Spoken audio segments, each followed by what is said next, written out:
Hey guys, it's Jay and welcome to our resort tour for Club Med Sandpiper Bay in Port Saint Lucie, Florida. This is one of the only truly all-inclusive resorts in the United States, and we spent 3 nights there and had a really good time, so let's get into this property map. It's a pretty large property, but we found that it was easy to navigate, really. Most of the stuff that you're going to want to go to is kind of clumped together in 1 or 2 zones. So let's start at the lobby building. Of course, you've got the check-in area. We didn't really video that much. And just behind the building there is the main pool. You've got lots of loungers and cabanas. There's a little pool towel hut. Also near that is the riverfront beach. This is not the ocean, it is a river. And they've got non-motorized water sports over there like paddleboards and kayaks and sailboats, and those are free of charge. And they do give lessons, so you know what you're doing.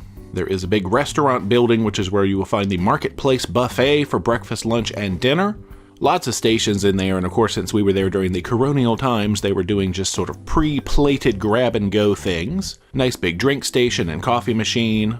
Even a beer tap, you could just go grab a mug of beer whenever you felt like it. The food was good overall, and plus we also they had the free gelato station, and they've got like the free breads, including the famous chocolate bread, in both dark and white. Also in that same building, just to the left of the entrance, you have what they call the Soleil Terrace snack option. That is open when the main restaurant is closed, and we didn't eat anything there. We always went to the buffet. You also have the specialty restaurant, which is included free of charge, called Riverside. You do have to stand in line and make reservations on the day that you want to go. You've also got the main bar over in this zone just outside the sports bar. They had a nice fountain set up and some drinks you could just grab and go. Nice little menu of drinks, and you could order things that were not on the menu. Then the Slice Sports Bar, where you can sport all the sports, and as you would assume, there is another bar in there. There's also an area called the Living Room, and we never really figured out what that was for. It just looked like a cool place to chill, and it was labeled as VIP during certain hours, so not quite sure on that one. They've got a nice big stage sort of in between the main bar and the pool. It's visible from both sides. We watched a lot of live music. We went to some concerts under the stars, so daytime events, nighttime events, just very nice and chill. Just beyond the sports bar, you have the outside theater area where they do show movies from time to time. And there's also a big inside theater. We mostly saw that used for like kids' activities and gatherings. There's also what they call the excursion center, where they've got some restrooms. We didn't really see much going on in there. And past that are some conference rooms and I believe what they call the Spanish patio, just kind of a cool sitting area. The second pool in that zone is referred to as the lap pool.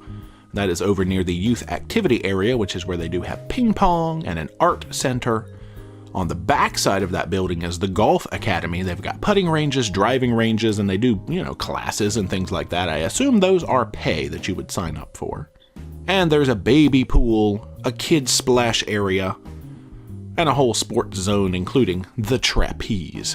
They make time, I believe, every day for like youth trapeze sessions, family trapeze sessions, and free of charge, so super cool to see that. You've also got the Junior Lounge, which is called Latitude 27 Degrees, which is kind of for tweens and teens. And La Boutique, which is the gift shop. You've got all sorts of clothes in there, decorative items, and things like sunscreen, just in case you forgot that at home. Also over on this side of the world, you have lots and lots of sports courts. We saw tennis, pickleball, basketball, soccer. You can sport so many sports over there. There's also a marina and a little gazebo, but we didn't venture around in that zone too much. Let's meander down now to the adult pool area. You'll pass the powered water sports zone, which you do pay for those. That's things like jet skis, wakeboards, flyboards. There's also a beach volleyball area. And you have the adult infinity pool and bar, complete with a little jacuzzi. Very cool place to hang out. Lots of loungers, day beds, and some good bar service. Let's take a peek now at the buildings with the rooms in them. They are labeled A through G, named after flowers, actually. A is the building closest to the main pool. D is closest to the adult pool. E, I would say, is closest to the food. And F is closest to that marina area. We stayed in B, which was right in the middle and kind of convenient to just about everything we wanted to do.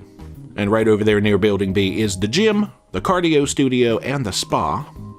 There was also a little volleyball area out kind of near the parking lot, and we didn't really get any footage of that. And that is about it for Club Med Sandpiper Bay. So a really cool all-inclusive resort in the US. We had a great time. The food, I mean, it was not 5-star food, but it was good, and we really enjoyed it to the point where we didn't feel like we needed to even go check out the specialty restaurant, but I'm sure we would at some point in the future. So anyway, if you missed any of the vlogs from our actual travel series, those are up on the channel as well. If you check the description of the video, I will drop a link to Miss D at Delightful Destinations, just in case you'd like to plan a trip of your own. If you have not, make sure you are subscribed to the channel, become a Paromaniac today, socialize all our media, Facebook, Instagram, and Twitter. And until next time, rock on!